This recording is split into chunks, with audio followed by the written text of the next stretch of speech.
తృణీకరింపబడిన రాయి తలకు మూలరాయి అవుతుంది.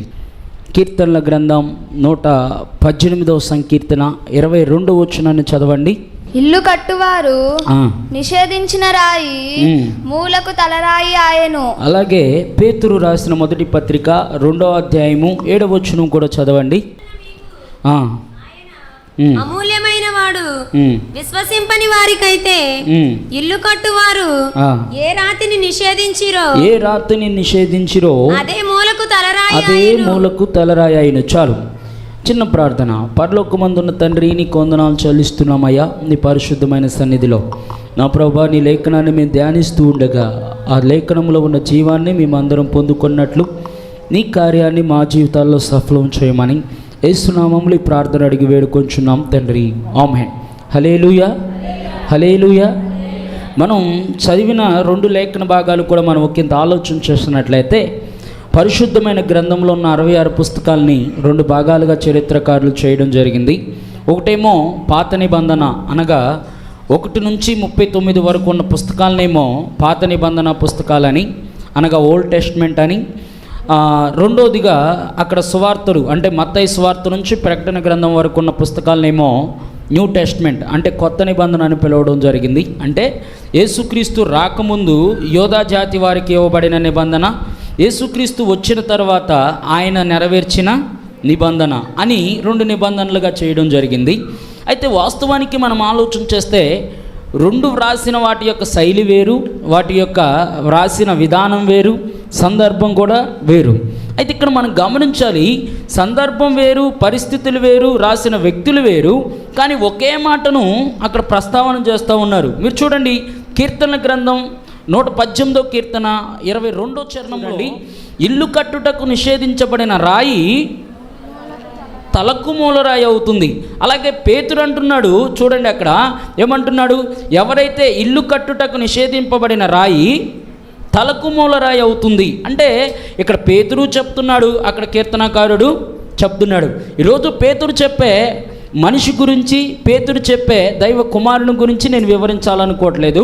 వాస్తవానికి పేతురు ఎవరి గురించి చెప్తున్నాడో మీ అందరికీ కూడా తెలుసు. సర్వోన్నతమైన యేసుక్రీస్తు వారు ఈ భూమి మీదకి మానవ శరీరంగా వచ్చినప్పుడు ఆయనను కొంతమంది అవమానించారు, నిందలు వేశారు, తృణీకరించారు, మొహం మీద పిడిగుద్దులు గుద్దారు. ఇలా రకరకాలైన కార్యక్రమాలు ఆయన చేసి ఆయన బోధన వినకుండా తృణీకరించారనమాట. తృణీకరిస్తూ వస్తే ఆయనను అంటూ ఉన్నాడు, ఈ లోకంలో మీరు ఎవరినైతే తృణీకరించారో వారు తలకి మూలరాయి అవుతారు అని ఇక్కడ పేతురు గారు చెప్తూ ఉన్నారు. అయితే పేతురు గారు చెప్పిందేమో యేసుక్రీస్తు గురించి, మరి కీర్తనలో ఆ నిషేధించబడిన రాయి తలకు మూలరాయి అవుతుంది అన్న పదాన్ని ఎవరు ప్రస్తావన చేశారు, ఎవరు అన్నారు? ఈరోజు మన ప్రశ్న అది. నిషేధింపబడిన రాయి తలకు మూలరాయి అవుతుందని ఆ పదాన్ని అన్న వ్యక్తి ఎవరు, ఎవరితో అంటున్నారు, ఎవరి గురించి అంటున్నారు అనే విశ్లేషాత్మక విషయాలను మనం గమనించినట్లయితే కీర్తనల్ని చాలామంది భక్తులు వ్రాశారు. పరిశుద్ధమైన గ్రంథాల్లో మనం చూస్తే ప్రవచనాలు ఉన్నాయి, చరిత్రాత్మక సంఘటనలు ఉన్నాయి, ప్రార్థనలు ఉన్నాయి, ఆ తర్వాత మనుషులకు మధ్య చెప్పబడిన సాక్ష్యాలు ఉన్నాయి. అదేవిధంగా మనుషులకు బాధ వచ్చినప్పుడు, కష్టాలు వచ్చినప్పుడు, లేకపోతే వారి జీవితంలో కలవరాలు వచ్చినప్పుడు ఒంటరిగా గదిలో కూర్చుని రాసిన పాటలు కూడా చాలా ఉన్నాయి. మనం చూస్తాం, దావీదు భక్తుడు శత్రువుల చేత తరవబడుతున్నప్పుడు చాలా కీర్తనలు రాశాడు. దావీదు భక్తుడు కుటుంబస్తుల చేత తునీకరింపబడినప్పుడు చాలా కీర్తనలు రాశాడు. ఆ తర్వాత మిరియాము ఎర్ర సముద్రాన్ని దాటిన తర్వాత పాట రాసినట్లు మనం చూస్తాం, మోషే పాట రాసినట్లు మనం చూస్తాం. ఇలా దేవుని యొక్క పరిశుద్ధమైన గ్రంథంలో మనం గమనించినట్లయితే వివిధ రకాలైన సమ్మేళనమే దేవుని యొక్క పరిశుద్ధమైన గ్రంథం. పాటలు ఉన్నాయి, సంభాషణలు ఉన్నాయి, సాక్ష్యాలు ఉన్నాయి, ప్రవచనాలు ఉన్నాయి, ప్రార్థనలు ఉన్నాయి. కాబట్టి ఈరోజు మనం నేర్చుకునేది వేటి గురించే అంటే, ఒక స్త్రీ, మీలాంటి ఒక స్త్రీ దేవుని యొక్క భక్తిని గురించి, తన యొక్క కుమారుని గురించి పలుకుతున్న ఒక చక్కటి మాట. అది ఏమంటుందంటే, ఆ స్త్రీ అంటుంది, చూడండి 118వ సంకీర్తన. బైబిల్లో 1189 అధ్యాయాలు ఉంటే ఆ 1189 అధ్యాయాల్లో మిడిల్ అధ్యాయం 118వ సంకీర్తన. ఈ 118వ సంకీర్తనకున్న విలువ ఏంటంటే, ఏమండి, ప్రపంచంలో 1,000,000,000 మానవాళ్ళందరికీ కూడా ఎవరిని నమ్ముకుంటే విలువ వస్తుంది, ఎవరిని నమ్ముకుంటే సహాయం దొరుకుతుంది, ఎవరిని నమ్ముకుంటే పరలోకం వస్తుంది, ఎవరిని ఆశ్రయిస్తే వారికి సహాయము దొరుకుతుందో ఈ 118వ కీర్తనలో స్పష్టంగా మనకు అర్థమవుతుందన్నమాట. అయితే ఈ 118వ సంకీర్తన రాసిన వ్యక్తి ఎవరయ్యా అంటే దావీదు తల్లి అయిన నుజేబెతు అనే ఒక తల్లి రాసిందనమాట ఈ యొక్క కీర్తనని. సామాన్యంగా కీర్తన ఎవరు రాశారు అని మనం డిక్లేర్ చేయాలంటే కొన్ని కీర్తనలకేమో దావీదు రాశాడని మనకు అక్కడ కనిపిస్తూ ఉంది, మరికొన్ని కీర్తనలకేమో మోషే రాశాడని ఉంటుంది, మరికొన్ని కీర్తనలకేమో కోరాహు కుమారులు రాశారని ఉంటుంది. కానీ 118వ సంకీర్తన ఎవరు రాశారు అని బైబిల్లో లేదు. కానీ చరిత్ర పుటాల్లోకి వెళ్ళి మనం తిరగేస్తే హెబ్రీ పదాలలో మనకు తెలియజేస్తే యోధ సంప్రదాయాల ప్రకారం వారు రాసుకున్న చరిత్రలో అర్థమవుతుంది. ఈ కీర్తనంట దావీదు తల్లి అయిన నుజబెతు అనే ఒక స్త్రీ, ఒక తల్లిగారు రాసిందంట ఈ కీర్తన. ఎవరండి? దావీదు తల్లి అయిన నుజబెతు. ఈ తల్లి అంటూ ఉంది, ఒక చక్కటి పదం అంటుంది, ఇల్లు కట్టుటకు నిషేధింపబడిన రాయి. ఎందుకని వచ్చిందంటారు ఈమెకు అంత బాధ? అసలు ఈ పదం మాట్లాడడానికి, ఈ కీర్తన పాడడానికి గల ఉద్దేశం ఏంటి అని మనం ఆలోచన చేస్తే ఈ నుజబెతు ఎవరు, అసలు ఈ దావీదు ఎవరు అనే చరిత్రను మనం విశ్లేషించాలి. చూడండి, ఇల్లు కట్టుటకు నిషేధించబడిన రాయి అంటే సామాన్యంగా ఒక గృహాన్ని కట్టడానికి మనం ఆలోచన చేస్తే ఆనాటి కాలంలోనేమో కొండరాళ్ళని వాడేవాళ్ళు, ఆ తర్వాత ఏమో ఇటుకరాళ్ళను వాడేవాళ్ళు, ఆ తర్వాత ఏమో ప్రస్తుతానికి సిమెంట్ రాళ్ళు, ఇప్పుడైతే తేలిక రాళ్ళు. మనం ఆలోచన చేస్తూ వెళ్తే ఏమండి, ఒక ఇల్లు నిర్మింపబడాలంటే రాయి అనేది ఖచ్చితంగా అవసరం. సపోజ్ ఫర్ ఎగ్జాంపుల్ ఇటుక రాళ్ళతో మనం గృహాన్ని కట్టాలంటే 14 రూపాయలు పెట్టి ఇటుకరాయి కొన్న తర్వాత ట్రాక్టర్లో ఆ వ్యక్తి వేసుకొచ్చినప్పుడు ఇంటి యజమాని అంటాడు కదా, ఒక రాయి కూడా ముక్క అవ్వకుండా దయచేసి స్లోగా వాటిని దించండి అయ్యా అని చెప్తారు. ఎందుకని? ఇటుకరాయి ముక్క అయితే పనికిరాదన్న ఉద్దేశం. ఎవరికి? యజమానుడికి.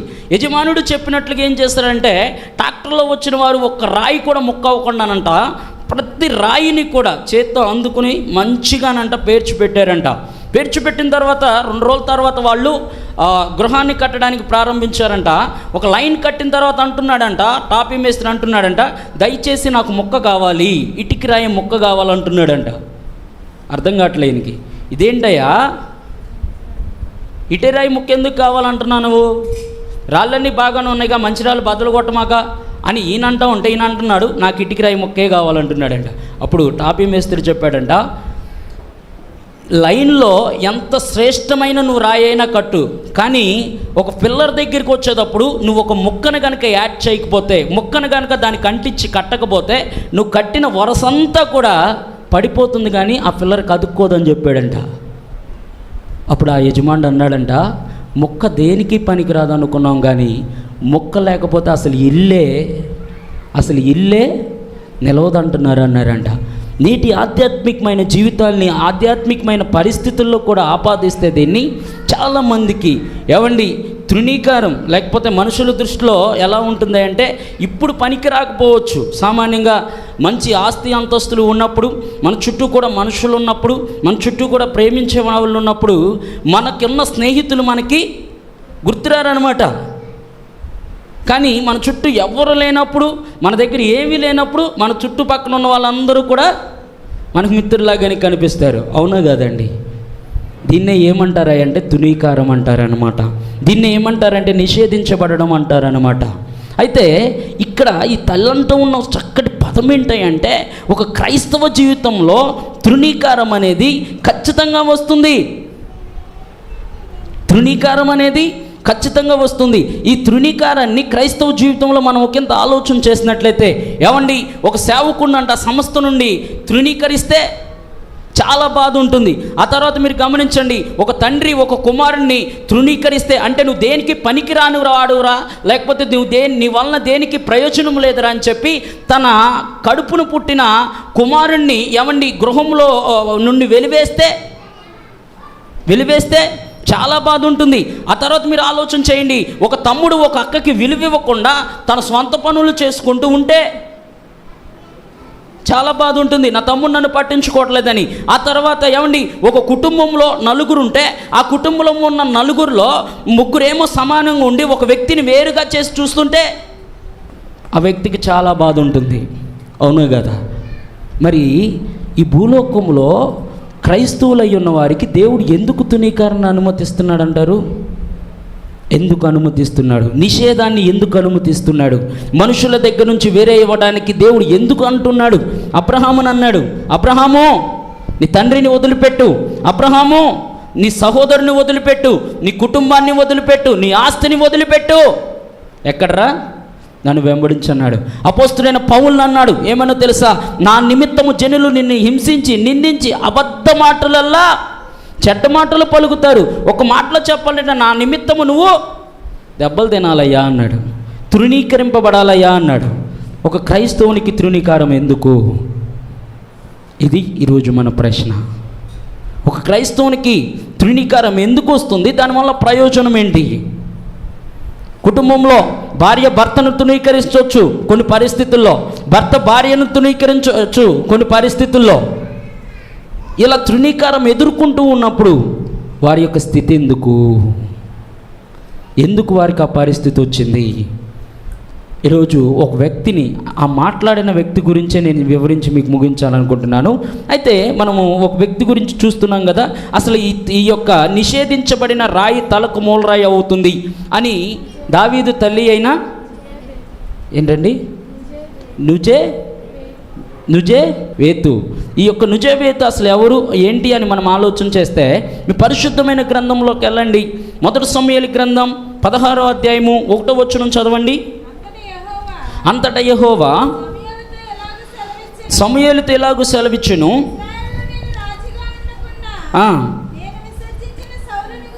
నేను విసర్జించిన సౌలును గురించి ఎంతకాలం దుఃఖిస్తావు? నీ కొమ్మును తైలముతో నింపు. బెత్లెహేమీయుడైన యెషై యొద్దకు నేను నిన్ను పంపుతున్నాను, అతని కుమారులలో నేను ఒకరిని రాజుగా నియమించుదును. సమూయేలు, చాలండి. ఈ సందర్భం మీ అందరికి కూడా తెలుసు. దేవుని యందు విశేషమైన ఆసక్తి భక్తి కలిగిన వాడై చిన్నప్పటి నుంచి కూడా ఏమండి దేవుని యందు భయభక్తులు కలిగి ఏలి అనే ఒక మంచి సేవకుని దగ్గర పరిచయం చేసిన వ్యక్తి సమూయేలు. ఈ సమూయేలు దేవుని దగ్గరికి వెళ్ళి అడుగుతూ ఉన్నాడు, అయ్యా నువ్వు ఏర్పాటు చేసుకొని నీ స్వజనాంగంగా ఎంచుకొని నీ సొత్తైన ప్రజలుగా ఏర్పాటు చేసుకున్న ఇశ్రాయేలు ప్రజలకు రాజుగా ఉండడానికి సౌలును నువ్వు ఏర్పాటు చేసుకున్నావు. సౌలును నువ్వు ఏర్పాటు చేసుకున్నప్పుడు ఆ సౌలు మొట్టమొదట బాగానే ఉన్నాడు, కానీ అన్నీ వచ్చిన తర్వాత తన జీవితంలో పిల్లలు పుట్టిన తర్వాత సైన్యం పెరిగిన తర్వాత ఏమండి గర్వం వచ్చి ఇశ్రాయేలు ప్రజలను పట్టించుకోవడం మానేసి భక్తిలో పెంచడం మానేసి తన ఇష్టానుసారంగా వాడు భక్తి చేస్తున్నారు, ఎవరిని పట్టించుకోవట్లేదు. అయ్యా సౌలు జీవితాన్ని మార్చు ప్రభా, సౌలును నువ్వు తునీకరించొద్దు ప్రభా, సౌలును నువ్వు అంగీకరించు ప్రభా, దయచేసి ఇశ్రాయేలు ప్రజలను కాపాడడానికి సౌలుకు మారు మనసు కలగచేయి అని రేత్రనక పగలనక దేవుని సన్నిధిలో ప్రార్థన చేస్తున్నాడంట. ప్రార్థన చేస్తూ ఉంటే ఆ సమయంలోనంట ఏమండి దేవుడు ప్రత్యక్షమై అంటున్నాడు, సమూయేలు నువ్వెందుకోకు బాధపడతావు, ఎందుకోకు కలవరపడతావు, ఎందుకు నిబ్బరం లేకుండా ఉంటావు? సౌలు పోతే సౌలు కంటే బలిష్ఠుడైన వాడిని నేను ఒకరిని ఏర్పాటు చేసుకుంటున్నా. ఆ వ్యక్తి ఎక్కడున్నాడయ్యా అంటే బెత్లెహేమీయుడైన యెషై అనే గృహంలో నేను ఏర్పాటు చేసుకునే రాజు ఉన్నాడయ్యా అన్నాడు అనమాట. ఎక్కడండి? బెత్లెహేమీయుడైన యెషై అనే గృహంలో ఒక రాజు ఉన్నాడు, ఎల్లవయ్యా అని చెప్పాడు. ఎల్లవయ్యా అని చెప్పినప్పుడు ఆయన అంటూ ఉన్నాడు, నేను ఎలా వెళ్ళాలి అంటే ఆయన అంటున్నాడు, కొమ్ముని తీసుకొని తైలము తీసుకుని వెళ్ళమన్నాడు. ఇక్కడ కొమ్ముని ఎందుకు తీసుకెళ్ళమన్నాడు, దాంట్లోనే తైలం ఎందుకు తీసుకెళ్ళమన్నాడు అని మనం ఆలోచన చేస్తే, ఆనాటి కాలంలో పొలానికి వెళ్ళే సమయంలో రైతులు ఏం చేసేవాళ్ళు అంటే మంచినీళ్ళని ఏమండి పెద్ద కుండలో ఒకలాగా ఉంటుంది, దాంట్లో తీసుకెళ్ళేవాళ్ళు. ఏమనేవాళ్ళండి వాటిని? తాంబేటికాయ. ఆ తాంబేటికాయ ఏదో నాకైతే తెలియదు, కానీ దాన్ని తీసుకుని వెళ్ళినప్పుడు దాన్ని తాగడానికి, ఆ నీటిని మంచినీళ్ళని తాగడానికి ఉపయోగించేవాళ్ళు. ప్రస్తుతానికైతేనేమో వాటర్ బాటిల్ తీసుకెళ్తున్నారు, ఇంకా వచ్చే కాలంలో ఏం తీసుకెళ్తారో నాకైతే తెలియదండి. ఏం తీసుకెళ్ళకుండా వెళ్తారేమో కూడా నాకు తెలియదు. అయితే ఇక్కడ గమనించినట్లయితే ఒక విషయం, ఒక సత్యం ఏంటంటే ఆనాటి కాలంలో ఏమండి ఒక వ్యక్తికి స్వస్థత కలగడానికి నూనె రాయడానికైతేనేమో ఒక బుడ్డీలో తీసుకెళ్లేవాళ్ళు. అలాగే ఒక మనిషిని రాజుగా అభిషేకించడానికైనా, ప్రవక్తగా అభిషేకించడానికైనా, లేదంటే ఒక మందిరాన్ని అభిషేకించడానికైనా ఏమండి ఆనాటి కాలంలో తైలాన్ని ఒక కొమ్ములో పోసుకుని తీసుకెళ్ళే వాళ్ళు అన్నమాట. ఒక కొమ్ములో పోసుకుని తైలాన్ని తీసుకెళ్లేవాళ్ళు. ఇప్పుడు అంటూ ఉన్నాడు ఏమనంటే, ఇదిగో నేను ఆల్రెడీ ఒక రాజుని ఏర్పాటు చేసేసుకున్నాను, నువ్వు వెళ్ళి అభిషేకించిరా అన్నాడు అనమాట. ఎవరికి? సమూయేలు గారికి చెప్పాడు.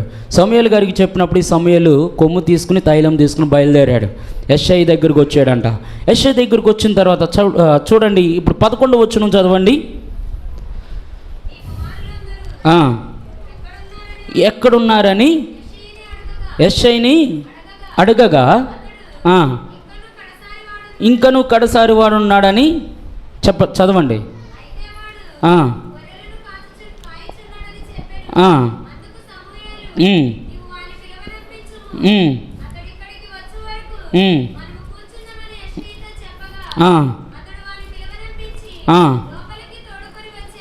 చాలండి.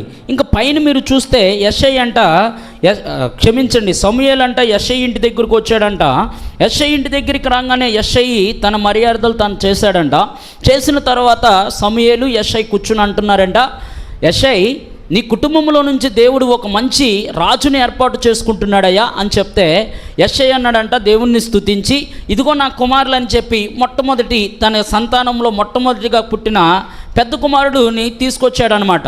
తీసుకొచ్చిన వెంటనే ఏమండి సమూయేలు అంటున్నాడు, ఇతడు ఖచ్చితంగా, చదవండి ఆ లేఖన భాగం కూడా 6వ వచనం నుంచి చదవండి.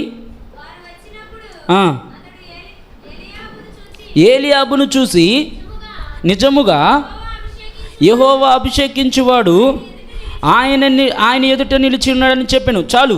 ఇక్కడ 7 కుమారులు కూడా యెషై పిలిచాడు, ఒరే చిన్నోడా పెద్దోడా మీరు అందరూ కూడా వచ్చి ఇక్కడ నుంచోండి, మిమ్మల్ని అంట దేవుడు రాజుగా ఏర్పాటు చేసుకుంటున్నాడు, ఈరోజు దేవుడు మన కుటుంబాన్ని ఆశీర్వదించబోతున్నాడు అని యెషై వాళ్ళందరికీ చెప్తే, ఏమండి సమూయేలు భక్తుడు ఏం చేశాడు అంటే గమనించండి, ఈ సమూయేలు భక్తుడు వాళ్ళందరినీ కూడా చూశాడంట.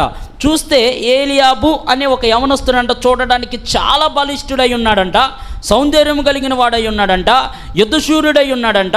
పైపెచ్చు బాడీ చూస్తే అంటాం కదా 6 ప్యాక్ అని, దానికి మించిన ప్యాక్లు ఉన్నాయంట. ఎవరికి? ఏలీయాబు గారికి. చూడంగానే అనుకుంటున్నాడంట, అబ్బా ఇతడు ఖచ్చితంగా రాజు అవ్వడానికి ఇతనికి తప్ప మరొకరికి అర్హత లేదు అని అన్నాడంట. అనగానే వెంటనే దేవుడు చెప్తున్నాడంట, అయ్యా సమూయేలు నువ్వు పై రూపాన్ని లక్ష్య పెడతావు, నేను అంతరంగాన్ని లక్ష్య పెడతానయ్యా. రాజుకు ఉండవలసిన క్వాలిఫికేషన్ అందమో లేకపోతే ఆరోగ్యమో కాదయ్యా. రాజుకు ఉండవలసింది ఏంటంటే రాజు సైతం కూడా నన్ను ఆశ్రయించు, నా ఆలోచనలు గ్రహించవలసిన అవసరత వానికి ఉంది. నువ్వు పై రూపాన్ని లక్ష్య పెట్టి నువ్వు సెలెక్ట్ చేస్తావేమో, నేను హృదయ అంతరంగాన్ని లక్ష్య పెట్టి నేను సెలెక్ట్ చేస్తాను. సమూయేలుతో దేవుడు చెప్తే, సమూయేలుతో ఏమండి దేవుడు చెప్పినప్పుడు వెంటనే సమూయేలు అడిగాడు యెషైని, యెషై నీ కుమారులందరూ ఏమడుగుతున్నాడు? నీ కుమారులందరూ అంటే సమూయేలుకి ఏం తెలియలేదు ఇక్కడ, యెషైకి ఎంతమంది కుమారులు అనేది తెలియదు. ఒక సంగతి మీరు ఆలోచన చేయండి. సమూయేలు ప్రవక్త, సమూయేలు ఇశ్రాయేలు ప్రజలను నడిపాలించిన ఒక గొప్ప న్యాయాధిపతి. సమూయేలు ఇశ్రాయేలు గోత్రంలో ఎంతమంది ప్రజలున్నారో లెక్కించిన వ్యక్తి. అలాంటి వాడికి యెషైకి 8 మంది కుమారులని తెలియదా? హలో, తెలీదా? యెషైకి 7 కుమారులను మాత్రమే చరిత్ర పుటాల్లో రాయబడింది. మీకు ప్రశ్న రావచ్చు, మరి దావీదేమైపోయాడయా అని. దానికి చరిత్ర ఉంది, దానికి చెప్తా. ఏమన్నాడు? నీ కుమారుల్లో ఒకరిని ఏర్పాటు చేసుకున్నాడంటే ఈ 7 ఎందుకు తీసుకొచ్చాడు? 8వ వాడిని ఎందుకు పిలవలేదు? దానికి ఒక రుజువు ఉంది. చూడండి, యెషై యొక్క భార్య పేరు ఎక్కడన్నా బైబిల్లో ప్రస్తావన చేయబడిందా? అంటే దావీదు యొక్క తల్లిగారి పేరు కానీ యెషై యొక్క భార్య పేరు కానీ ఎక్కడన్నా ప్రస్తావన చేయబడిందా అండి? యెషైకి భార్య ఉంది, కానీ ఆ భార్య పేరు బైబిల్లో ప్రస్తావన చేయలేదు. చూడండి, ఆ నిదర్శనాలు కూడా చూపిస్తాను. దావీదు యొక్క తల్లి గురించి 1 సమూయేలు గ్రంథం 22:3 చదవండి. తర్వాత దావీదు అక్కడి నుండి బయలుదేరి, జాగ్రత్తగా వినండి, మోయాబులోని మిష్పేకు వచ్చి, దేవుడు నాకు ఏమి చెయ్యునది నేను తెలుసుకునే వరకు నా తల్లిదండ్రులు వచ్చి నీ యొద్ద నుండనిమ్మని మోయాబు రాజుతో మనవి చేస్తాను. చాలండి. ఎవరెవరితో మనవి చేస్తున్నాడు? దావీదు అంటున్నాడు, అయ్యా నన్ను సౌలు తరుముతూ ఉన్నాడు, నన్ను చంపాలని చూస్తున్నాడు, ఇదిగో నా తల్లిదండ్రులను తీసుకొచ్చి నీ దగ్గర పెడుతున్నా, నేను దేవుడు నాకేం చేయాలనేది నేను వెళ్ళి దేవుణ్ణి తెలుసుకొని మరలా నీ దగ్గరికి వచ్చేంత వరకు నా తల్లిదండ్రులను ఏం చేయాలి? ఏం చేయమంటున్నాడు? దాచిపెట్టవయ్యా, కాపాడవయ్యా అన్నాడు. ఇప్పుడు కీర్తనల గ్రంథం 86:16 చూడండి. 86:16 నా తట్టు తిరిగి నన్ను కరుణింపుము, నీ సేవకునికి బలము అనుగ్రహింపుము. జాగ్రత్తగా గమనించండి, నీ సేవకురాలి యొక్క కుమారుణ్ణి ఇప్పుడు దావీదుని అంటూ ఉన్నాడు. దావీదు దేవునికి విజ్ఞాపన చేస్తున్నాడేమనంటే, అయ్యా నీ సేవకురాలు భక్తి చేసింది కదా, నీ సేవకురాలు నీ యందు నమ్మకస్తురాలుగా ఉంది కదా, అయ్యా నీ కుమార్తె ఉంది కదా, అంటే నా తల్లి ఉంది కదా, నా తల్లిని బట్టైనా నన్ను రక్షించు. ఏమంటున్నాడు దావీదు? నా తల్లిని బట్టైనా. అంటే ఇప్పుడు దావీదు తల్లి భక్తి కలిగిన ఒక స్త్రీ, భక్తి లేని స్త్రీ కాదు ఆమె. ఎంత భక్తి కలిగిన స్త్రీ అంటే, ఇప్పుడు ఒక మాటలో చెప్పాలంటే ఈయన ఏమంటున్నాడంటే, అయ్యా నాలో పాపం ఉంది, నేను క్షమింపబడలేని పాపాలు నేను చేశాను, నేను యవనస్తును కాబట్టి నా ఇష్టానుసారంగా నేను బ్రతికాను, నన్ను నువ్వు నీ కరుణ బట్టి రక్షించకపోయినా నా తల్లి ఉంది కదా, నా తల్లిని యందు యథార్థవంతురాలు కదా, నా తల్లి మంచి భక్తురాలు కదా, కాబట్టి నీ సేవకురాలైన, అక్కడ ప్రస్తావన చూడండి, నీ సేవకురాలైన నా తల్లిని బట్టి నువ్వు నన్ను రక్షించుము అంటున్నాడు. ఒక మాటలో చెప్పాలంటే ఏవండి, ఆ దావీదు యొక్క తల్లిగారు చాలా చాలా భక్తిపరురాలు. ఎంత భక్తిపరురాలంటే చూడండి, అక్కడ 1 సమూయేలు గ్రంథం 17:37 చూడండి. సింహం యొక్క బలము నుండి, ఎలుగుబంటి యొక్క బలము నుండి నన్ను రక్షించిన ఇదేంటండి?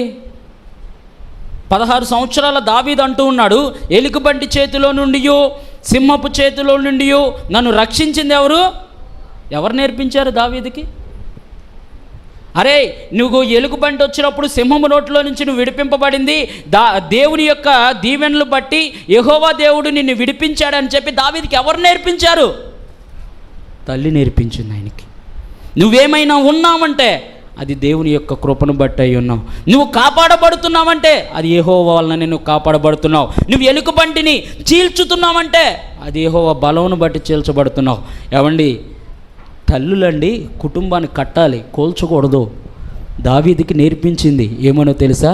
ఈ నిజవేతు దావీదుకి ఏమని నేర్పించిందంటే, అయ్యా దావీదు, నువ్వే పరిస్థితుల్లో ఉన్నావు ఒకటి గుర్తుపెట్టుకో, నీ జీవితంలో దేవుడు గొప్ప కార్యాలు చేస్తాడు, కానీ నీ జీవితంలో దేవుడు ఎన్నడూ కూడా నిన్ను వదిలిపెట్టడు, నిన్ను విడిచిపెట్టడు. కాబట్టి నువ్వు దేవుణ్ణి నమ్ముకుంటే ఏ రోజు కూడా నీకు శ్రమ రాదయ్యా, కష్టం రాదయ్యా అని నేను చెప్పను, వస్తాయి. ఆ పరిస్థితుల్లో దేవుడు నిన్ను విడిపిస్తాడని దావీదు కంట అన్నం ముద్దలు పెడుతున్న ప్రతిసారి తన తల్లి తనకు బోధిస్తూ, ఒక అన్నం ముద్ద పెట్టినప్పుడు ఒక దేవుని మాట చెప్పేదంట, ఒక యుద్ధంలో చేస్తున్నప్పుడు ఒక మాట చెప్పేదంట, అలా గొర్రెల మేపుతూ కూర్చున్నప్పుడు ఒక మాట చెప్పేదంట. ఇలా మాటలు చెప్తూ వచ్చేదంట. మాటలు చెప్తూ ఉన్నప్పుడు ఒక చక్కటి మాట ఏం చెప్తుందంటే, దావీదు ఒక్కోటి గుర్తుపెట్టుకోవయ్యా, ఇల్లు కట్టడానికి నిషేధించబడిన రాయి చివరికి ఎలాగైతే మూలరాయి అవుతుందో, మనుషుల చేత తృణీకరింపబడిన ప్రతి మనిషి, దావీదుకు చెప్తుంది తల్లి, మనుషుల చేత తృణీకరింపబడిన ప్రతి మనిషి చివరికి ఎత్తైన స్థానంలోకి వెళ్తాడు దావీదు అని చెప్పిందంట. చెప్పిన తర్వాత అండి దావీదు ఆ చేత పట్టుకున్నాడు. ఎందుకు ఈ మాట చెప్పాల్సి వచ్చింది అంటే ఇక్కడ మొదలవుతుందన్నమాట చరిత్ర. దావీదు యొక్క తండ్రి యెషై ఆయన యొక్క యూదుడు. అయితే ఆయన యూదుడైన ఈ యొక్క యెషై ఒక సన్హెద్రిన్ సభ సభ్యుడు. సన్హెద్రిన్ సభ సభ్యుడు అయి ఉన్నప్పుడు ఈయన మోయాబురాలైన ఈ నిజావేతును వివాహం ఆడాడు అనమాట. ఎవరినండి? మోయాబురాలు. ఇదేంటండి మోయాబురాల్ని వివాహం ఆడాడని మీకు ఎట్లా తెలుసండి అని మీరు అనొచ్చు. వాస్తవానికి ఈ మోయాబురాలు అనే సందర్భాన్ని మీరు ఎక్కడ చూస్తారా అంటే ఇశ్రాయేలు జాతిలోనికి లేకపోతే యోధా జాతిలోనికి మొట్టమొదటి స్త్రీగా మోయాబురాలు వచ్చింది. ఎవరో తెలుసండి? యేసుక్రీస్తు సంతానంలో ప్రస్తావన చేయబడింది, చరిత్రను తిరగరాసింది. నువ్వు ఉన్న చోటే నా చోట అంది, నువ్వు లేకపోతే నేను లేనంది రూతు గారు. ఒక అన్యస్తురాలు క్రీస్తుని ఒక అన్యస్తురాలు యోధా మతంలో చేర్చబడి ఆశీర్వదింపబడిన స్త్రీ ఎవరైనా ఉన్నారంటే ఆమె రూతు. ఆ మోయాబురాలైన రూతు ఈ దావీదుకి ఏమవుతుందంటే సొంత మామగారు అనమాట. ఏంటండి? సొంత మామగారు. బోయజేమో యూదుడు, ఏమండి ఈ రూతేమో మోయాబురాలు. అలాగే యెషై ఏమో యూదుడు, ఈ యొక్క నుజావేతేమో మోయాబురాలు. అయితే సన్హెద్రిన్ సభలో ఒకానొక సమయంలో ఏమైందంటే ఏమండి యెషై మీద కొన్ని తప్పుడు ఆరోపణలు వచ్చి వాళ్ళు అంటూ ఉన్నారు, ఇదిగో సన్హెద్రిన్ సభ సభ్యత్వంలో మీరు ఎవరైనా ఉండాలి అనుకుంటే వారి ఇల్లంతా కూడా స్వచ్ఛమైన యూదులతో నిండి ఉండాలి అన్నారనమాట. ఎవరితోనండి? స్వచ్ఛమైన యూదులు అంటే పుట్టుకతోనే యోధా మతంలో ఉన్నవాళ్ళు. ఇప్పుడు వీళ్ళు చెప్పే ఆజ్ఞ ఏంటంటే ఒకటి వాళ్ళు పుట్టుకతో యూదులు కాకపోతే ఒకటి వాళ్ళనన్నా ఊరిలోంచి వెలివేయాలి, లేదంటే ఈ యెషై అన్న సన్హెద్రిన్ సభలో నుంచి తప్పుకోవాలి. సమస్య వచ్చి ఏమండి యెషై మీద పడింది. యెషై మీద పడినప్పుడు యెషై వెళ్ళి నిజావేతుతో మాట్లాడంటున్నాడు, ఇదిగో నిజావేతు విను, ఒకటి నిన్నన్నా వదిలేయాలి, లేదంటే సన్హెద్రిన్ సభనన్నా వదిలేయాలి అని చెప్తూ ఉన్నప్పుడు ఏమండి గమనించండి, ఈ నిజావేతు అంటూ ఉంది ఒక చక్కటి మాట, ఏమండి సన్హెద్రిన్ సభను వదిలేయండి, నేను నిన్ను వదలలేను అని అనలా. ఎంత ప్రేమించింది ఆయన, ఏం ఆలోచన చేసిందో తెలుసా అండి? ఈ స్త్రీ ఏం ఆలోచన చేసిందో తెలుసా? అప్పటికే యెషై ఈ నిజావేతుతో 7 పిల్లలు కన్నాడు. 7 పిల్లల కంటే ఈ నిజావేతు అంటుంది యెషైతో, నా పెనిమిటి అయిన యెషై నువ్వు నన్ను వదిలేయి. యెషైకి ఈ యొక్క నిజావేతుకి తెలుసు ఏమని అంటే, ఇప్పుడు కనుక నేను విడాకులు తీసుకుంటే, ఇప్పుడు కనుక నా భర్త నుంచి నేను విడిపోయి బయటికి వెళ్తే సమాజంలో నాకు స్థానం ఉండదు, విలువ ఉండదు. ఏ పురుషుడైనా వచ్చి నన్ను తాకితే నేను వెళ్ళి సమాజంలో చెప్పుకోవడానికి కనీసపు నాకు అర్హతలు కూడా ఉండవు, రాళ్ళతో కొట్టి చంపేస్తారు నన్ను అని నిజావేతుకు తెలుసు. అయినప్పటికీ తను ఏం చేసిందో తెలుసా? అంటుంది ఒక చక్కటి పదం, యెషై పిల్లలు బాగుండాలయ్యా, కుటుంబం బాగుండాలయ్యా, కాబట్టి నాకు విడాకులు ఇచ్చాయి.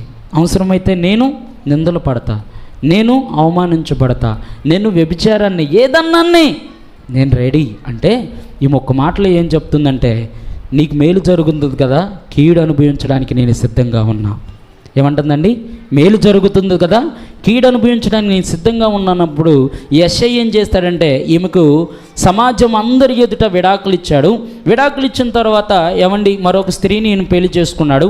వివాహం చేసుకున్న తర్వాత ఏమవుతుందంటే ఎందుకు బయటికి వెళ్తే అందరూ అవమానిస్తారని, నిందలు వేస్తారని యెషై ఏం చేస్తాడంటే ఆమెని పని మనిషిగా, ఈ నిజావేతిని అంటే దావీదు యొక్క తల్లిని ఏం చేస్తాడంటే ఒక పని మనిషిగా ఇంట్లో పెట్టుకుంటాడు. వచ్చినాక ఏమైందంటే కొంతకాలం ఇలా జరుగుతుంది. కొంతకాలం అయిన తర్వాత ఈ నిజావేతు ఏమండి గర్భం ధరిస్తుంది. గర్భం ధరించినప్పుడు ఇంట్లో కుమారులకు తెలుస్తుంది, సమాజానికి తెలుస్తుంది, ఏమండి బయట సన్హెద్రిన్ సభకు తెలుస్తుంది. ఇలా తెలియంగానే అంటారు, సొంత పిల్లలు వచ్చి అంటారు, ఇది నా అమ్మ కాదు, ఈమె వ్యభిచారంతో గర్భము ధరించిందని చెప్పి ఆమె మీద నిందలు వేస్తారు. సమాజం ఆమె మీద నిందలు వేసింది, సొంత కుమారులే ఆయన మీద నిందలు వేస్తున్నారు. ఆ సందర్భంలో ఆ స్త్రీ పలికిన మాట ఏంటో తెలుసా నిజావేతు? యెషై నీ నోట్లో నుంచి ఏం మాత్రం కూడా నీ వల్ల నేను గర్భం ధరించానని ఎవరితో చెప్పుకు, ఒకవేళ చెప్తే కుటుంబం అంతటినీ చంపేస్తారు అని నిందలు పడుతూ ఉందన్నమాట. ఆ మరుక్షణం ఈమెను ఏం చేశారంటే ఇంటిలో నుంచి వెలివేశారు, సమాజంలో నుంచి వెలివేశారు. 7 నెలల గర్భిణితో వెళ్ళి అరణ్యంలో ఉన్నప్పుడు ఏమండి యెషై ప్రతిరోజు వెళ్ళి పలకరించి వచ్చేవాడంట. కుమారులు చూసినప్పుడల్లా అనేవాళ్ళంట ఏమనంటే అదొక వేశ్య అన్నట్లుగా చూసేవాళ్ళంట. సమాజం చూసేవాళ్ళంట అది మోసపోయిన ఒక పనికి రాని ఒక స్త్రీగా ఎంచేవాళ్ళంట. ఆ సందర్భంలో అలా పరిస్థితుల్లో 9 నెలలు వచ్చినాయి. 9 నెలల తర్వాత భూమి మీదకు ఒక వ్యక్తి వచ్చాడు. ఆయన పేరే దావీదు. ఇంట్లో జన్మించలా. 7 నెలల వయసులో దావీదు ఇంకా గర్భంలో ఉండంగానే అరణ్యంలోకి వెళ్ళాడు దావీదు. దావీదుని కనిన తర్వాత ఈ నుజావేతు ఏం చేసింది అంటే, ఏమండి, దావీదుని పెంచుకుంటూ వచ్చినప్పుడు యెషై ఏం చేస్తాడంటే, ఎలాగైనా దావీదుని కూడా తన కుటుంబం దగ్గర పెంచాలన్న ఉద్దేశంతో అరణ్యంలో నుంచి తీసుకొచ్చి తన కుటుంబంలో కొంతకాలం పెంచుతాడు. కొంతకాలం పెంచుతూ ఉన్నప్పుడు ఈ అన్నలు ఏం చేస్తారా అంటే, దావీదు ఎప్పుడు దొరుకుతాడా చంపేయాలి, దావీదు ఎప్పుడు దొరుకుతాడా చంపాలి అని ప్రయత్నం చేస్తాడు. ఎందుకని? దావీదు మన రక్తం కాదు, దావీదు ఒక వ్యభిచారమునకు పుట్టిన వ్యక్తి అనేది వీళ్ళ అవగాహన. అవునా? దావీదు ఒక వ్యభిచారము చేస్తే పుట్టినవాడా? కాదండి. ఇంక మాటలో చెప్పాలంటే దావీదు యొక్క తల్లి నిప్పు లాంటి మనిషి.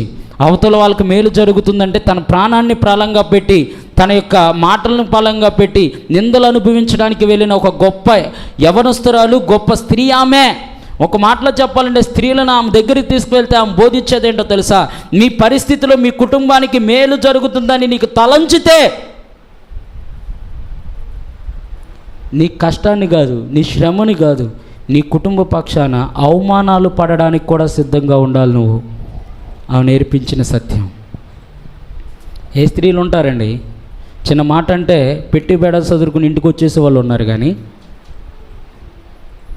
చిన్న మాట అంటే ఏమంటే అన్నం తినకుండా పడుకునే వాళ్ళు ఉన్నారు. కానీ ఈ నుజావేతు భర్త కోసం, పిల్లల కోసం, ఏమండి, లోకములో ఏ స్త్రీ పడనంత గొప్ప నేరాన్ని నిందర ఆమె మీద వేసుకుంది. దావీదు యొక్క అన్నలంట ఊరిలో వెళ్తూ ఉంటే ఊరిలో ఉన్న వాళ్ళు అంటున్నారంట, ఒరేయ్, మీ తమ్ముడిని ఎంతకాలము మీ ఇంటి దగ్గర ఉంచుకుంటారా? వాడు మీకు పుట్టినవాడు కాదు, మీతో పాటు ఆస్తి, మీతో పాటు వాడు కలిసి తింటున్నాడు, మీతో పాటు వాడు కలిసి తిరుగుతున్నాడు, ఎందుకురా వాడిని మీరు, మీ బతుకులు మీవి అని వాడిని అనుమానిస్తున్నారంట. అన్నల్ని అనుమానిస్తూ ఉంటే లోకము చెప్పిన మాటలు విని బంధుత్వాన్ని పోగొట్టుకోవడానికి వచ్చారు వీళ్ళు.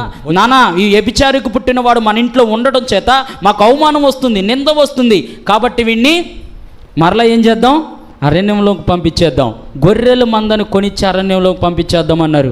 ఇదేదో ప్రేమ కలిగి చెప్పలా, ప్రేమ కలిగి కూడా చెప్పలా. అపారమైన ప్రేమ ఉండి గొర్రెల మందని కొని పంపించడం కాదు. వీళ్ళ యొక్క ఆలోచన ఏంటంటే, ఏవండి, అక్కడ మీరు గమనిస్తే చూడండి ఒకసారి లేఖన భాగంలో 69వ అధ్యాయము కీర్తనల గ్రంథం 69వ అధ్యాయం 8వ వచనం చూడండి.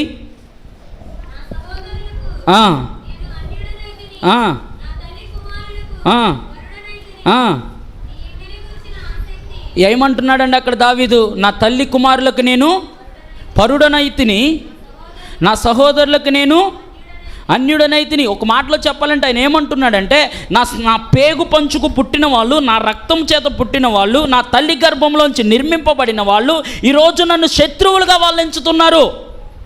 అయ్యా, చాలా బాధగా ఉందయ్యా, జాలి లేదు, కనికరం లేదయ్యా అంటున్నాడు. ఎందుకు దావీదు ఇంత ఆవేదనతో మాట్లాడుతున్నాడంటే, ఏవండి, దావీదు యొక్క హృదయంలో ఎంత బాధతో నిండిపోయిందంటే, ఏవండి, దావీదునంట ఆ గొర్రెలు కొని పంపించిన తర్వాత దావీదు వెనకాల ఒక వ్యక్తిని పంపేవాళ్ళంట వీళ్ళు ప్రతిరోజు. ఎందుకు పంపేవాళ్ళో తెలుసా? దావీదు బ్రతికున్నాడో లేదో అని, ఎప్పుడు దావీదుని క్రూర జంతువు తినేస్తుందో అన్న సమాచారం వీళ్ళకి తీసుకురావాలని చెప్పి ఈ 7 అన్నలు కూడా దావీదు యొక్క మరణం కోసం పొంచి ఉండేవాళ్ళంట. దావీదు అందుకే అంటాడు, అయ్యా, కీర్తనల గ్రంథం 56:5 వచనం చదవండి, నేను ముగింపులోకి వచ్చాను. దినమెల్లా వారు నా మాటలు అపార్థం చేస్తున్నారు, నాకు హాని చేయవలెనన్న తలంపులే వారికి నిత్యము పుట్టుచున్నవి. జాగ్రత్తగా వినండి, వారు గుంపు కూడి వచ్చియుందురు, నా ప్రాణము తీయగోరుచున్నారు. ఒక మాటలో చెప్పాలంటే దావీదు అంటూ ఉన్నాడు, నా ప్రాణం తీసేది సమాధస్థులో, నా ప్రాణం తీసేది ఫిలిస్తీన్లో, నా ప్రాణం తీసేది ఏవండి నా ముఖం ఎరగని వాడో కాదు, నా ప్రాణం తీసేది నా సొంత అన్నలో, నన్ను అవమానించేది నా సొంత అన్నలు, నన్ను వెలివేసింది నా సొంత అన్నలు, నా కుటుంబస్తులు. ఏవండి, దావీదు రోధిస్తున్న విధానం, నన్ను తృణీకరించింది ఎవరో కాదు, నా కుటుంబస్తులు తృణీకరించారు, నా అన్న తృణీకరించాడు, ఏవండి నా నాన్న తృణీకరించాడు, సమాజం నన్ను తృణీకరించింది. అసలు ఉన్నాడో లేదో అని పట్టించుకునే మనిషి కూడా దావీదుకు లేరు.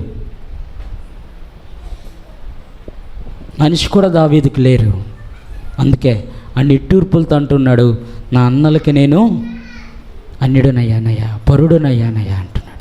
ఇక ఫైనల్గా దావీదు ఆ మాట అనడానికి కూడా సింపుల్ రీజన్ ఏంటంటేనండి, పండగ పూట అంట దావీదుని ఇంటికి పిలిస్తే తండ్రి ప్రేమతో అన్నలు ఏం చేసేవాళ్ళు అంటే దావీదుల మీద నింద వేయడానికి వారి ఇంటిలో ఉండే విలువైన వస్తువులు తీసుకొచ్చి దావీదు పండుకున్నప్పుడు ఆ దావీదు యొక్క అంగీకుండే జేబీలో ఆ దొంగతనం చేయబడిన వస్తువులు వేసి సమాజ మందిరం ఎదుట నిలబెట్టి, ఇదిగో మా ఇంట్లో దొంగతనం చేశాడు వీడని చెప్పి నిందలు వేసి ఆయన మీద కోటకుళ్ళ సాక్ష్యాలు కూడా ప్రవేశపెట్టారంట దావీదు అన్నలు. అలా ముమ్మారు దావీదు మీద ద్రోహి, దొంగ అని నిందలు వేశారు. ఎవరి మీద? దావీదు ఇంటికి వచ్చి భోజనం చేస్తే ఆయనకంటూ ఒక సపరేట్ కంచం పెట్టేవాళ్ళంట దావీదుకి, ఆయనకంటూ ఒక సపరేట్ గ్లాసు పెట్టేవాళ్ళంట దావీదుకి. చూడండి, ఒకసారి ఆలోచన చేయండి. మన ఇంట్లో అన్నం కుండలో చివరి అన్నం పెడితేనే ఏమంటామండి? అందరికేమో ముందు పెట్టావు, నాకు అడుగు పొడుగు పెట్టావా అని మనం బాధపడతాం, అవునా కదా? అలాంటిది దావీదు సొంత కుమారుడై ఉన్నప్పటికీ సొంత అన్నదమ్ములు చేసింది ఏంటో తెలుసా? ఆయనకంటూ సపరేట్ ప్లేట్ పెట్టారంట. ఎంత తృణీకారం అది! దావీదు తప్పు చేశాడా? లేకపోతే దావీదు ఎవరినన్నా ఏదన్నా మాట అన్నాడా? ఎవరిని మాట అనలేదు, ఎవరిని తృణీకరించడం లేదు, ఎవరిని పొన్నెత్తి మాట కూడా అనలేదు. కానీ దావీదు ఎక్కడ అడుగు పెట్టినా తల్లి ప్రేమకు కొదువయ్యాడు, తండ్రి ప్రేమకు కొదువయ్యాడు, అన్నల ప్రేమకు కూడా కొదువయ్యాడు. పైపెచ్చి ఈయన ఎక్కడ అడుగు పెట్టినా శ్రమలే. కానీ ఈయన ఎక్కడ అడుగు పెట్టినా ఈయన అంటూ ఉన్నారేమో తెలుసా? పనికిరాని వాడురా, వీడి వల్ల కాదురా, వీడికి నాన్న లేడురా, వీడికి అన్నయ్య లేరురా, వీడికి అమ్మ లేదురా, వీడు ఎలా పుట్టాడో ఎవడికి తెలియదురా అని చెప్పండి. తింటాకి వెళ్ళినా ఏ మాటలు, నడుస్తూ వెళ్ళినా ఏ మాటలు, పండుకున్నా ఏ మాటలు. దావీదు యొక్క జీవితంలో నరకం చూశాడు మనుషుల తృణీకారంతో. ఆ సందర్భంలో కుమిలిపోతూ ఏడుస్తూ ఉంటే చాలాసార్లు అంటాడు, నా కన్నీళ్ళు నాకు అన్నపానములు అయ్యాయి ప్రభా, ఆదరించేవారు లేరు నా పక్కన. నా సొంత అన్నలు ఉన్నారు కానీ వాళ్ళే నాకు బల్లెపు పోటులాగా తయారయ్యి నేను ఎప్పుడు దొరుకుతానా చంపుదామని చూస్తున్నారయ్యా.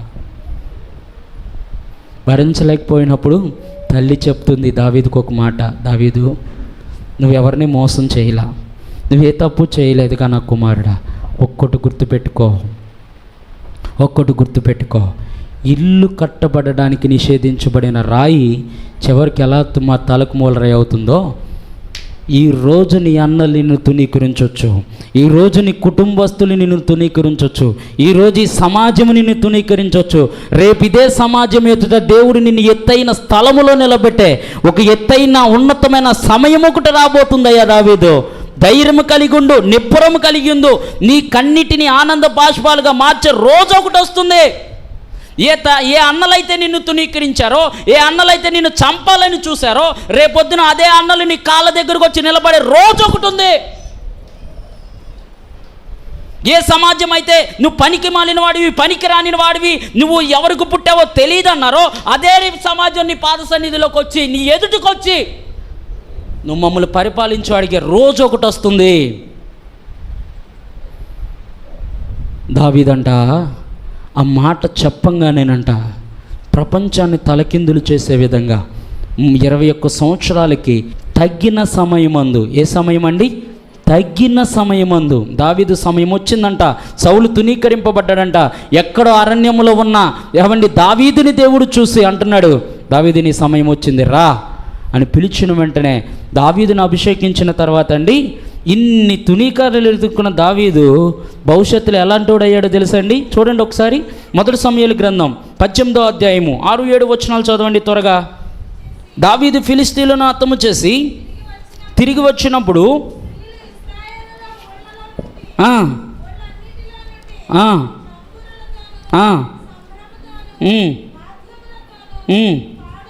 పాడుచు నాట్యమాడుచు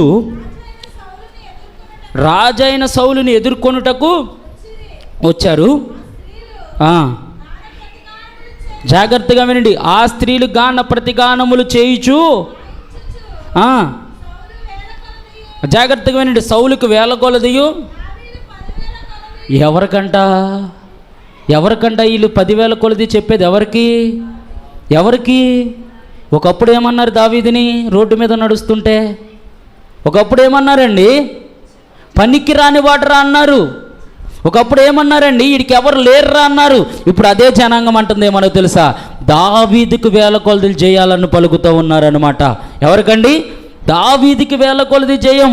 లేకపోతే దావీదు మనందరినీ కాపాడాడు, దావీదు మనందరి మీద రాజుగా ఉండాలి, దావీదు లేకపోతే మనం బ్రతకలేం. ఒక మాటలో చెప్పాలంటే దావీదుకు మించిన మరొక యవనస్తుడు మనం కనుగొనలేం. ఎవరు? సమాజం. ఒకప్పుడు దావీదుని ఏమన్నారు? కాలు కింద పడిన ధూళి కంటే దారుణంగా చూశారు. ఇప్పుడు దావీదుని ఏమంటున్నారు? ఆ ధూళే సింహాసనం వేసుకొని ఎక్కబోతుందంట. చూడండి, ఇక ఫైనల్గా చూపించి ముగిస్తాను. జనులు, సమాజము ఆయన చేతి కింద ఉంది. ఇప్పుడు 2 సమూయేలు గ్రంథము 5వ అధ్యాయము 1 నుంచి 5 వచనాలు చదవండి చివరిగా.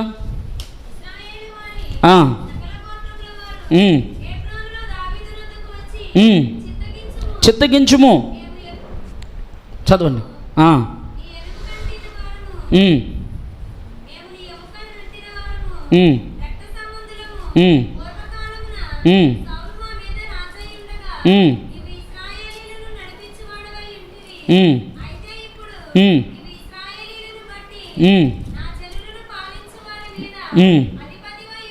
మూడవ వచనంకి వచ్చేయండి.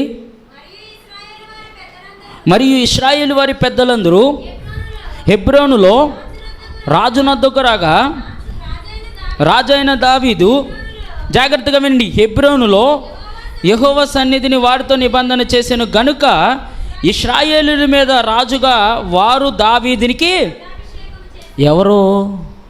ఎవరు ఒక మాటలో చెప్పాలంటే దావీదు చెప్పకుండా రాజ్యములో చీమ కూడా కదలకుండా రాజుని చేశారంట. ఎవరు? ఇశ్రాయేలు ప్రజలు. ఎక్కడి నుండి వచ్చాడు ఈయన? ఎక్కడి నుండి వచ్చాడండి? అరణ్యంలో. ఇప్పుడు ఎక్కడెక్కించుకున్నాడో తెలుసా? దావీదు అంతఃపురం ఎక్కడో తెలుసా? సియోను కొండ మీద ఆయన అంతఃపురం కట్టుకున్నాడంట. ఎక్కడ కట్టుకున్నాడు? ప్రపంచంలోని అత్యంత ఎత్తైన కొండ మీద ఆయన పర్వతాన్ని కట్టుకున్నాడు. ఒకప్పుడు ఎక్కడ ఉందండి ఆయన నివాసం? అసలు నివాసం ఉందా? లేదు. ఒకప్పుడు ఆయన వెనకాల ఎవరైనా ఉన్నారా? లేదు. ఇప్పుడు దావీదు కొరకు ప్రాణం పెట్టే ఒక గొప్ప సమూహమే తయారైంది. ఈరోజు దేవుడు నీతో నాతో మాట్లాడుతున్న ఒక సత్యం ఏంటో తెలుసా? ప్రజలు నిన్ను తునీకరించవచ్చు. ఒకవేళ ప్రజలు వీడికేముందరా, వీడికేమీ లేదు కదా, వీడు ఎట్లా బ్రతుకుతాడు, కుటుంబాన్ని ఎట్లా పోషిస్తాడు అన్న ప్రశ్నలు ఈరోజు వాడి మీద రావచ్చు. కానీ ఒక రోజు ఉంటుంది, కొన్ని వేల మంది కుటుంబాలకి ఆహారం పెట్టే రోజు ఒకటి దేవుడు తీసుకొస్తాడు. ఏమండి, ఒక వాస్తవం గుర్తుపెట్టుకోండి. మనుషులు ఎవరైతే తునీకరిస్తారో, ఏమండి, ఒక మనిషి తునీకరిస్తున్నాడంటే గుర్తుపెట్టుకోండి, తునీకరింపబడిన వారు రేపొద్దున తలకు మూలరాయే సమయం ఒకటి ఉంది. యేసేపు తునీకరింపబడ్డాడు, ఐగుప్తు సింహాసనం ఎక్కాడు. దావీదు తునీకరింపబడ్డాడు, ఏవండి, ఇశ్రాయేలు 12 గోత్రాలకి రాజు అయ్యాడు. యేసుక్రీస్తు తునీకరింపబడ్డాడు, పరలోకం కట్టడానికి ఆయన సింహాసనాసీనుడై ఉన్నాడు. ఈరోజు నువ్వు నేను కూడా మనుషుల చేత తునీకరింపబడుతున్నాం అంటే గుర్తుపెట్టుకోండి, దేవుని యొక్క సన్నిధిలో రేపు నీ కొరకు ఒక మంచి నూతనమైన గొప్ప బహుమానము నీ కొరకు పొందపరచబడిందని. ఎక్కడైతే పడ్డావో దేవుడు అక్కడ లేపుతాడు, ఎక్కడైతే ఓడిపోతున్నావో దేవుడు అక్కడ లేపుతాడు. ఎవరైతే నిన్ను తునీకరించారో వాళ్ళు నీ కాళ్ళ దగ్గర తీసుకొచ్చి ఒక సమయం ఆసన్నం అవుతుంది అంటున్నారేమో, మిమ్మల్ని అంటున్నారేమో. ఎవరు తునీకరించినా ఆయన అంటున్నాడు, నేను మీతో ఉన్నా. ఆత్మీయ తండ్రిని కూడా గండసాలంతా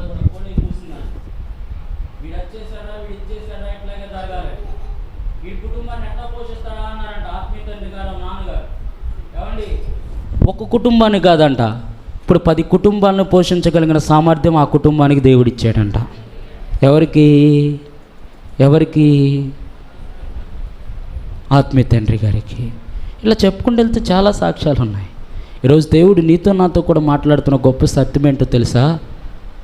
దేవుని సంగమా, మనుషులు తునీకరిస్తున్నారని కలవరపడుతున్నారేమో, మా జీవితాలు ఏమైపోతాయని చింతపడుతున్నారేమో, ఎలా నడిపింపబడతాయని చింతపడుతున్నారేమో. దేవుడు ఒక సత్యం అంటున్నాడేమోనో తెలుసా? తునీకరింపబడిన నీవు రేపొద్దున తలకు మూలరాయి అయ్యే సమయం ఒకటి ఉంది. నిరీక్షించి ఎదురు చూడు. ఎత్తైన స్థాయిలోకి నేను ఎక్కించే సమయం ఒకటి ఉంది. ఈరోజు నీతో నాతో పరిశుద్ధ ఆత్మదేవుడు చెప్తున్నాడు. ఏమన్నా తెలుసా? తగ్గిన సమయమందు నేను నిన్ను హెచ్చిస్తానని. ఆయన దీన మనసు కింద, బలిష్టమైన చేతుల కింద దీన మనస్కులమై ఉందాం. ఆయన హెచ్చించు సమయానికి ఆసన్నమవుదాం. దయచేసి తల వంచి కళ్ళు మూసుకోండి. ఇచ్చిన ప్రార్థన చేసుకుందాం.